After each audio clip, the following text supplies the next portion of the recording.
You talk of Sachin Tendulkar, you talk of Ratan Tata, you talk of Mukesh Ambani, you talk of Bill Gates, you talk of Warren Buffett, બધા જ આમાંથી પસાર થયા છે.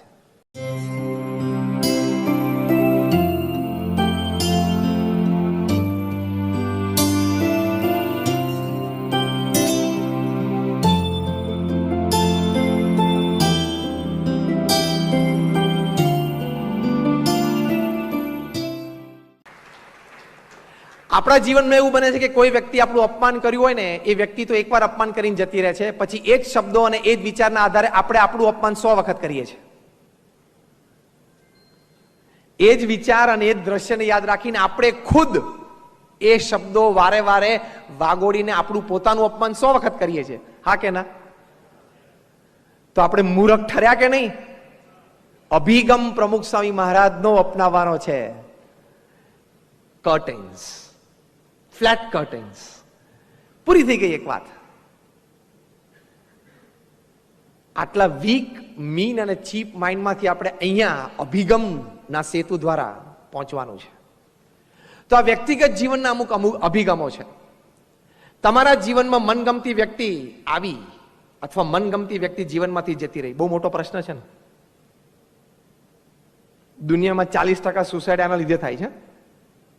કારણ કે એક વ્યક્તિ માની લેતી હોય છે કે જે વ્યક્તિ એને ગમી ગઈ એ વ્યક્તિ મારી માટે જ સર્જાણી છે. એ પાછલો ભાગ ખોટો છે. તને જે વ્યક્તિ ગમી જાય એ વ્યક્તિ તારી માટે જ સર્જાણી છે, એ જરા વિભાગ પાછલો ખોટો છે. પણ વી સ્ટાર્ટ બિલીવિંગ ઇટ. એના લીધે કેટલા બધા મોટા પ્રશ્નો થાય છે. મર્ડર્સ થાય છે ને.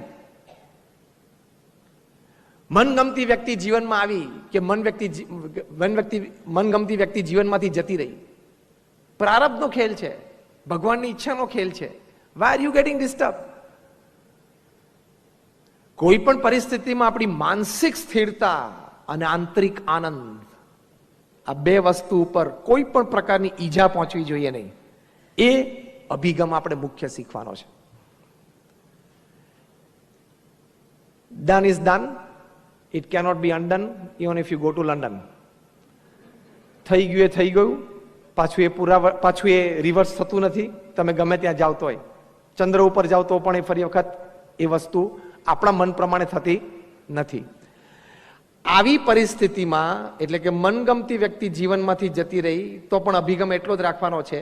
પ્રયત્ન આપણા તરફથી 2 ને 3 વખત થાય, જોડાણ થાય, પણ કદાચ ના થયું તો એને કહેવાનું કે ભગવાન તારું સારું કરે, તારી ખૂબ પ્રગતિ થાય. Give him a big hand, a big bye, turn around your head and delete his number from the mobile. Simple.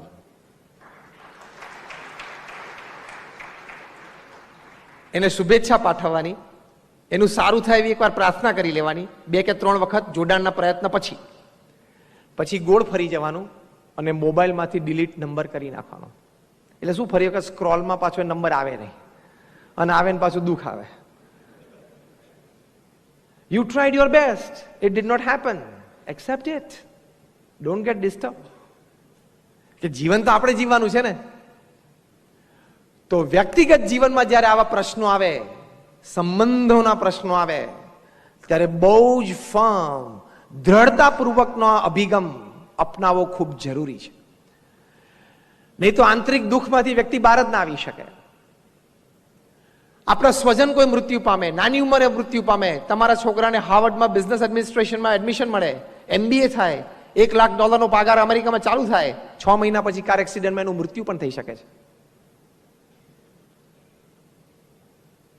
પ્રમુખ સ્વામી મહારાજ આની માટે સુંદર એક અભિગમ શીખવાડે છે, અને એ અભિગમથી ઘણા બધાના જીવનમાં આ પ્રકારના પ્રસંગો બન્યા તો સ્થિર રહી શક્યા.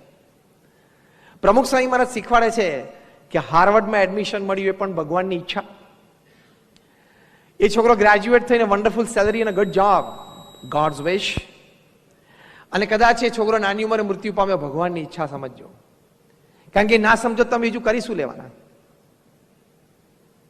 દેશી ભાષામાં શું કહે છે? લે થાય કર લે. તો શું થવાનું શું છે? થઈ શું શકવાનું છે આપણાથી? કશું જ નથી થઈ શકવાનું. તો એ વખતે આવા સ્પષ્ટ અને ખૂબ દ્રઢતાપૂર્વકના અભિગમ અમુક દ્રઢ કરીને રાખવા જ જોઈએ. અને અભિગમ ક્યારે દ્રઢ થાય કે તમે 10 પ્રકારના દુઃખ એક ચિઠ્ઠીમાં લખી રાખો, એમાંથી 2 તો બધાને આવે છે. એમ આઈ રાઈટ ઓર રોંગ? 10 પ્રકારના દુઃખ લખી રાખવાના. 35 વર્ષની ઉંમરે પત્નીને કેન્સર, 22 વર્ષનો છોકરો રોડ એક્સિડન્ટમાં ધામમાં ગયો, તમારો 500 કરોડનો બિઝનેસ રાતોરાત પ્રશ્નમાં આવી ગયો અને ઘણી મોટી ઉપાધિ ઊભી થઈ, ઘણી મોટી ખોટ આવી ગઈ. આવા 10 જીવનના મેજર દુઃખ લખી રાખવાના, આંખ બંધ કરીને 2 ટીક કરવાના, બધાને આવે છે.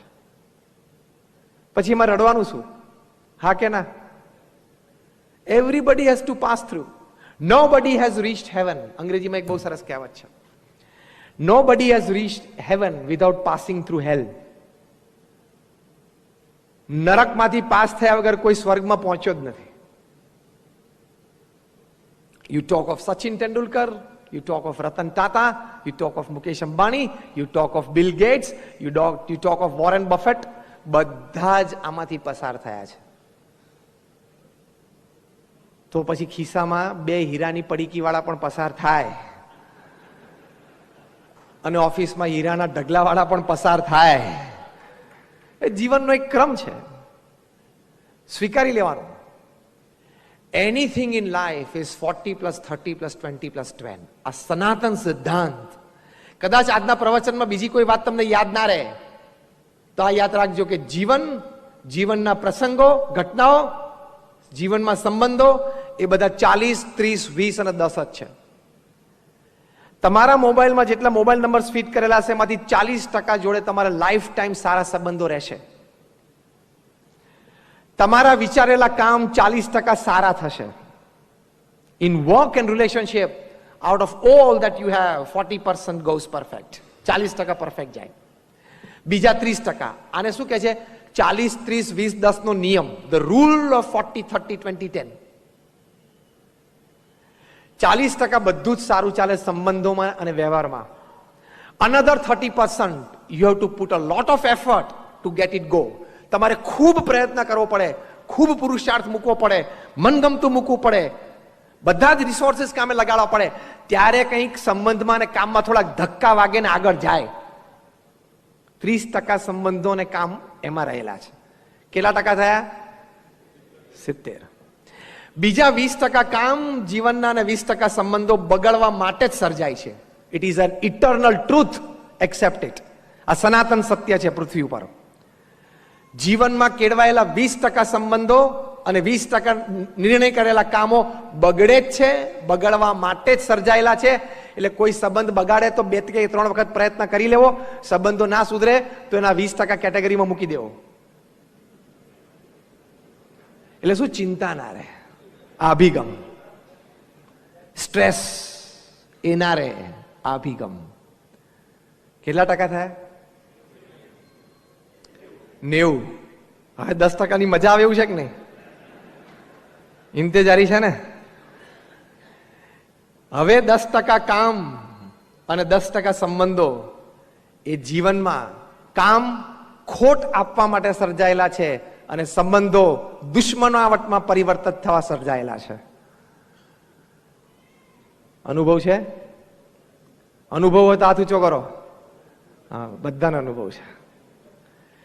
દરેક વ્યક્તિના જીવનમાં નિર્ણય કરેલા 10% કામ, એટલે જેટલા કામ નક્કી કરે એમાંથી 10%, અને જેટલા સંબંધો બાંધે એમાંના 10%, એ 10% કામ તમને ખોટ લાવવા માટે, એકચ્યુઅલી તમે એમાં પ્રોફિટ જોતા હતા પણ લોસ આવી જાય, એ ખોટ લાવવા માટે સર્જાયેલા છે. અને ટોટલ સંબંધોમાંથી 10% સંબંધો દુશ્મનાવટમાં પરિવર્તિત થવા સર્જાયેલા છે. They were created to create enmity. જીગરજાન મિત્ર જાણી દુશ્મન બની જાય. હા કે ના? ખોખારો કઈ ખાવા પડો છો ને? અનુભવ છે જ. This is the rule of 40, 30, 20, 10. આ કાયદો છે પૃથ્વી પર 40, 30, 20, 10 નો. આ કાયદો જાણી રાખ્યો હોય, આની સમજ પ્રાપ્ત કરી લીધી હોય અને પછી એને સ્વીકારી લીધો હોય તો એ જે અભિગમ બંધાય એમાં કોઈ દિવસ કામમાં ખોટ જાય, કામ બગડે કે ઓછો લાભ થાય, અથવા સંબંધો ઓછા બગડે, વધારે બગડે, અથવા સંબંધો દુશ્મનાવટમાં પરિવર્તિત થાય, ત્યારે છેલ્લા 20 અને 10% વિચારી લેવું કે 7 અબજની વસ્તી બધી આમાંથી પસાર થાય છે. The rule of 40. Rule of 40. 10. આ નિયમ અહીં રાખીને જજો. 40, 30, 20, 10 નો કાયદો પૃથ્વી ઉપર લાગુ પડે જ છે. મુખ્ય જે 2 વિભાગ છે, કામ અને સંબંધો. તો એ અભિગમ, આ વિચારધારા જો સ્પષ્ટ હોય તો દુઃખ ના થાય, તણાવ ના આવે, સ્થિરતાથી રહી શકાય, ધીરજ રહે. એ બહુ જ મોટી વાત છે.